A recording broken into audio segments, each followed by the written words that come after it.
নমস্কাৰ ভণ্টি ভাইটিসকল আৰু সন্মানীয় অভিভাৱকসকল সকলোকে অনলাইন সময়তে নতুন ভিডিঅ'লৈ স্বাগতম জনাইছোঁ। আশা কৰোঁ সকলো ভালেই আছে। এই ভিডিঅ'টোৰ জৰিয়তে আমি শংকৰদেৱ শিশু বিদ্যা নিকেতনৰ যি দ্বিতীয় শ্ৰেণীৰ নীতি মল্লিকা কিতাপখন আছে, সেই নীতি মল্লিকা কিতাপখনৰ যি 5টা প্ৰথম চেপ্টাৰ আছে, আমি সেই চেপ্টাৰকেইটাৰ অনুশীলনী গোটেইকেইটা প্ৰশ্ন উত্তৰ আপোনালোকক দিবলৈ চেষ্টা কৰিছোঁ। গতিকে আপোনালোকে ভিডিঅ'টো সম্পূৰ্ণকৈ চাব আৰু যদিহে আপোনালোকৰ কিবা ডাউট থাকে, কিবা ইম্পৰ্টেণ্ট কুৱেশ্যন সুধিবলগীয়া থাকে, তেনেহ'লে আমি আমাৰ ডেছক্ৰিপশ্যনত আমাৰ হোৱাটছএপৰ লিংক আপোনালোকক দি দিম। আপোনালোকে সেই লিংকত ক্লিক কৰি আপোনালোকে আমাৰ লগত কণ্টেক্ট কৰিব পাৰিব। গতিকে আহকচোন আজিৰ ভিডিঅ'টো আৰম্ভ কৰোঁ।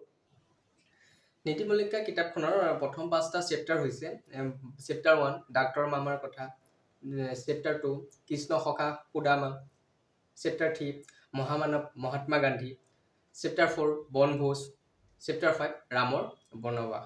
আমি প্ৰথমতে ডাক্তৰ মামাৰ কথাৰ যোনখিনি অনুশীলনীত প্ৰশ্ন দিয়া আছে, সেই প্ৰশ্নখিনিৰ উত্তৰ আপোনালোকক প্ৰথমতে দিবলৈ চেষ্টা কৰোঁ। ডাক্তৰ মামাৰ কথাৰ যোনটো চেপ্টাৰ হয়, সেই চেপ্টাৰ অনুশীলনীৰ প্ৰথম প্ৰশ্নটো হৈছে ক গৰমৰ বন্ধৰ দিনা সপোনটিহঁতে পুৱাতে কি বিচাৰি ওলাই গৈছিল। এইটো হৈছে প্ৰশ্ন। ইয়াৰ উত্তৰ হিচাপে তোমালোকে লিখিব লাগিব গৰমৰ বন্ধৰ দিনা সপোনটিহঁতে পুৱাতে ফুল বিচাৰি ওলাই গৈছিল। এইটো হৈছে প্ৰথম প্ৰশ্নটোৰ উত্তৰ। আপোনালোকে এনেকৈ লিখিলে হৈ যাব। তাৰপিছত খ নম্বৰ প্ৰশ্নটো হৈছে গৰমৰ বন্ধৰ দিনা সপোনটিহঁতৰ বিদ্যালয়লৈ কোন আহিছিল। ইয়াৰ উত্তৰ হিচাপে তোমালোকে লিখিব পাৰা গৰমৰ বন্ধৰ দিনা সপোনটিহঁতৰ বিদ্যালয়লৈ ডাক্তৰ মামা আহিছিল। ডাক্তৰ মামাই কি কৰিবলৈ আহিছিলে? কিছুমান স্বাস্থ্য বিষয়ে কিছুমান কথা বুজাবলৈ আহিছিলে। গ নম্বৰ প্ৰশ্নটো হৈছে ডাক্তৰ মামাই সপোনটিহঁতক কিহৰ বিষয়ে ক'বলৈ আহিছিল। ইয়াৰ উত্তৰ হিচাপে আপোনালোকে লিখক ডাক্তৰ মামাই সপোনটিহঁতক অসুখ বিসুখৰ পৰা কেনেকৈ ৰক্ষা পাব পাৰি তাৰে কিছু প্ৰাথমিক কথা ক'বলৈ আহিছিল। এইটো গ নম্বৰ প্ৰশ্নৰ উত্তৰ। তাৰপিছত ঘ নম্বৰ প্ৰশ্নটো হৈছে শৰীৰ সুস্থ ৰাখিবলৈ গৰমৰ দিনত কি খোৱা উচিত। ইয়াৰ উত্তৰ হিচাপে লিখিব পাৰি যে শৰীৰ সুস্থ ৰাখিবলৈ গৰমৰ দিনত বিশুদ্ধ খোৱা পানী, ঠাণ্ডা পানী, নেমুৰ চৰ্বত, বেলৰ চৰ্বত, ডাব নাৰিকলৰ পানী, তৰমুজ, তিয়ঁহ আদি খোৱা উচিত।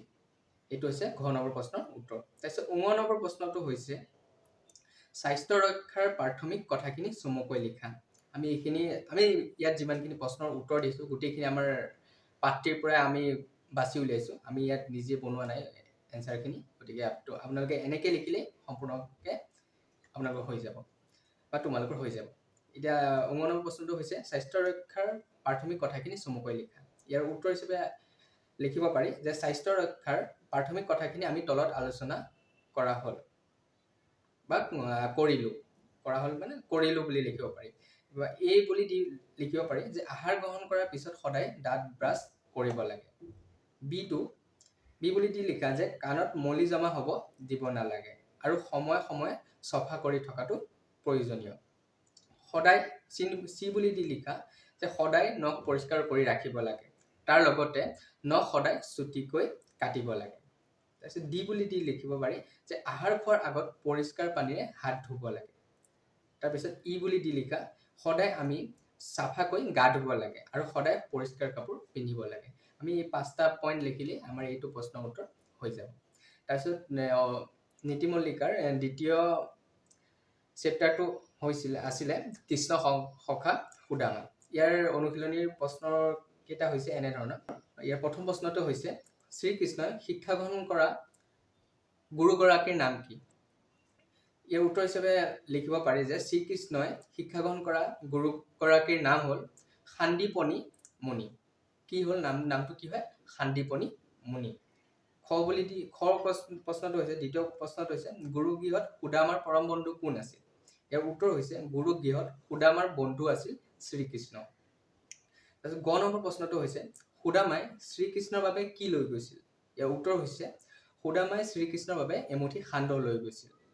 তাৰপিছত ঘ নম্বৰ প্ৰশ্নটো হৈছে শ্ৰীকৃষ্ণই সুদামাক দেখি কি কৰিছিল। ইয়াৰ উত্তৰ হিচাপে লিখিব পাৰি যে শ্ৰীকৃষ্ণই সুদামাক দেখি শুই থকা পালেঙৰ পৰা উঠি সুদামাক সাৱটি ধৰিলে আৰু নিজৰ শয্যাত বহুৱাই আদৰ সাদৰেৰে আপ্যায়ন কৰি তেওঁৰ বাতৰি লৈছিল। অৰ্থাৎ কাৰ বাতৰি লৈছিল? সুদামাৰ বাতৰি লৈছিল। আৰু ঙ নম্বৰ প্ৰশ্নটো হৈছে শ্ৰীকৃষ্ণ আৰু সুদামাৰ বন্ধু প্ৰীতিৰ বিষয়ে চমুকৈ লিখা। ইয়াৰ উত্তৰ হিচাপে লিখিব পাৰি শ্ৰীকৃষ্ণ আৰু সুদামা বাল্যকালৰ পৰা পৰম বন্ধু আছিল।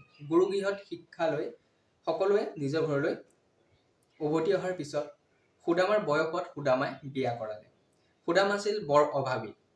কেতিয়াবা পত্নী আৰু সুদামাই অনাহাৰে থাকিব লাগিছিল, অৰ্থাৎ ভোকেৰে মানে খালী পেটেৰে থাকিব লাগিছিল। অনাহাৰ মানে খালী পেটেৰে থকা। এদিন সুদামাৰ পত্নীয়ে সুদামাক ক'লে যে তেওঁৰ পৰম বন্ধু দ্বাৰকাৰ ৰজা, অৰ্থাৎ কাৰ কথা কৈছে? শ্ৰীকৃষ্ণৰ কথা কৈছে। গতিকে তেওঁক যদি আমাৰ দুখৰ কথা কোৱা হয়, তেওঁ আমাক সহায় কৰিব।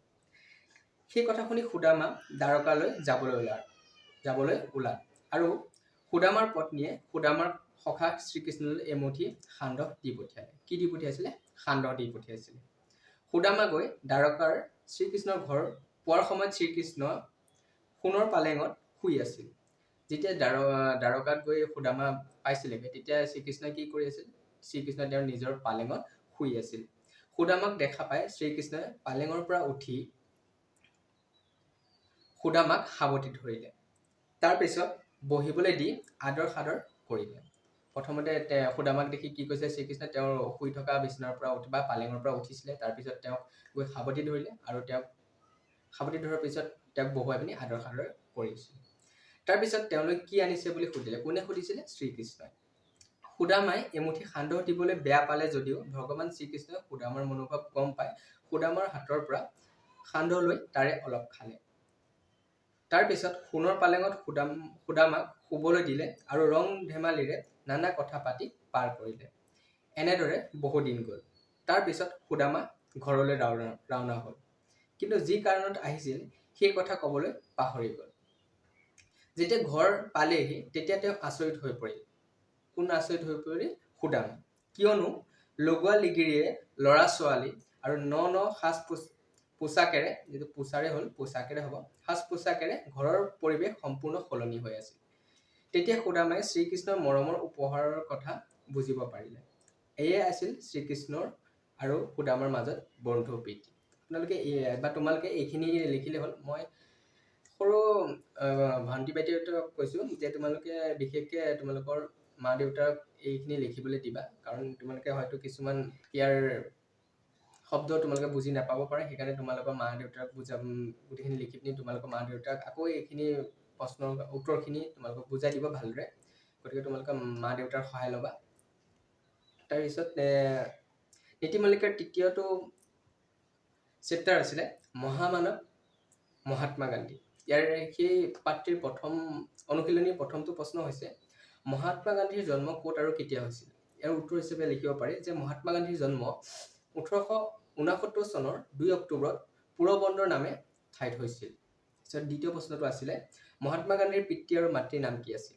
ইয়াৰ উত্তৰ হিচাপে লিখিব পাৰি যে মহাত্মা গান্ধীৰ পিতৃৰ নাম আছিল কৰমচাঁদ গান্ধী আৰু মাতৃৰ নাম আছিল পুতলীবাই। 3 নম্বৰ প্ৰশ্নটো আছিলে মহাত্মা গান্ধীৰ সম্পূৰ্ণ নামটো কি? ইয়াৰ উত্তৰ হিচাপে লিখিব পাৰি যে মহাত্মা গান্ধীৰ সম্পূৰ্ণ নামটো হৈছে মোহনদাস কৰমচাঁদ গান্ধী।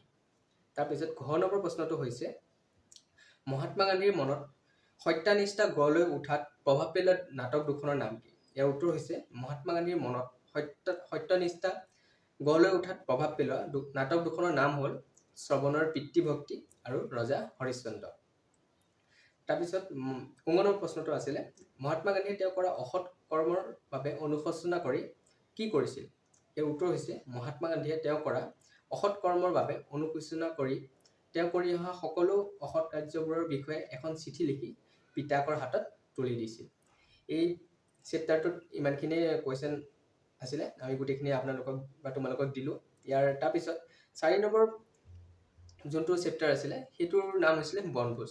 ইয়াৰে সেই চেপ্টাৰটোৰ অনুশীলনী প্ৰথমটো প্ৰশ্ন হৈছে ক ডিপুহঁত বনভোজ খাবলৈ কেতিয়া আৰু ক'লৈ গৈছিল? ইয়াৰ উত্তৰ লিখিব পাৰি ডিপুহঁত বনভোজ খাবলৈ 20 ডিচেম্বৰ তাৰিখে কাজিৰঙালৈ গৈছিল।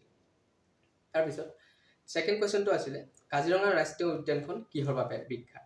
ইয়াৰ উত্তৰ হৈছে কাজিৰঙা ৰাষ্ট্ৰীয় উদ্যানখন এশিঙীয়া গড়ৰ বাবে পৃথিৱী বিখ্যাত। তাৰপিছত গ নম্বৰ প্ৰশ্নটো হৈছে ডিপুহঁতে কোনখন নৈৰ পাৰত বনভোজ খাইছিল? ইয়াৰ উত্তৰ হৈছে ডিপুহঁতে কহৰা নৈৰ পাৰত বনভোজ খাইছিল।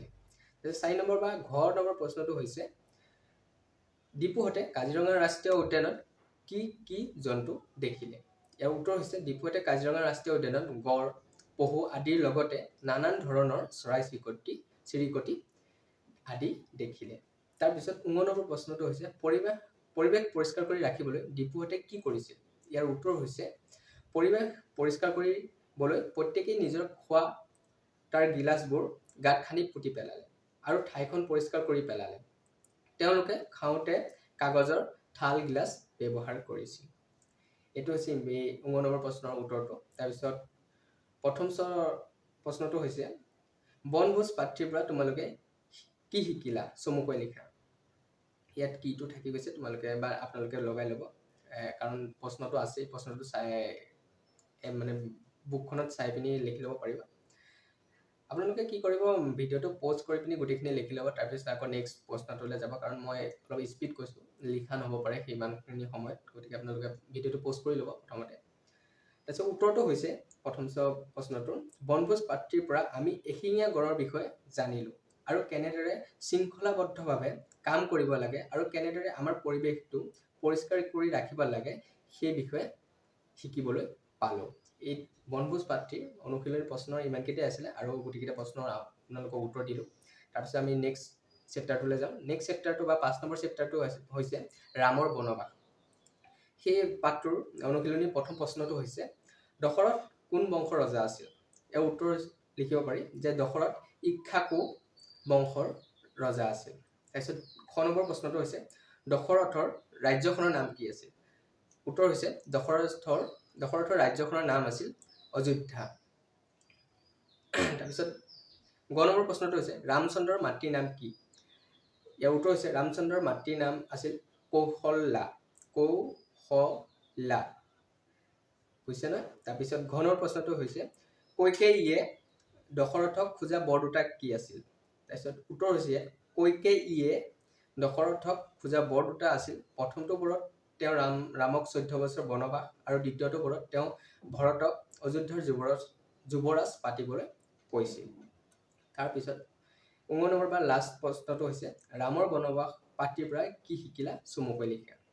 ইয়াৰ উত্তৰ লিখিব পাৰি যে ৰামৰ বনবাস পাত্ৰীৰ পৰা এইটো শিকিলোঁ যে সদায় নিজ বচন পালন কৰিব লাগে আৰু সদায় পিতৃ বাক্য পালন কৰিব লাগে। গতিকে গোটেই 5টা চেপ্টাৰৰ প্ৰশ্ন ইমানেই আৰু গোটেইখিনি প্ৰশ্নৰ উত্তৰ আপোনালোকক দিবলৈ চেষ্টা কৰিলোঁ। আপোনালোকে যদি আৰু ভিতৰুৱা কুৱেশ্যন লাগে তেনেহ'লে আপোনালোকে আমাৰ কমেণ্ট বক্সত গৈ পিনি আপোনালোকে ক'ব পাৰিব কি প্ৰশ্ন লাগে বা কি হেৰি লাগে। আৰু যদি কিবা ইম্পৰ্টেণ্ট থাকে তেনেহ'লে আপোনালোকে আমাক হোৱাটছএপত যোগাযোগ কৰিব পাৰিব। মই আপোনালোকক নাম্বাৰ বা তাৰ লিংকটো দি দিম।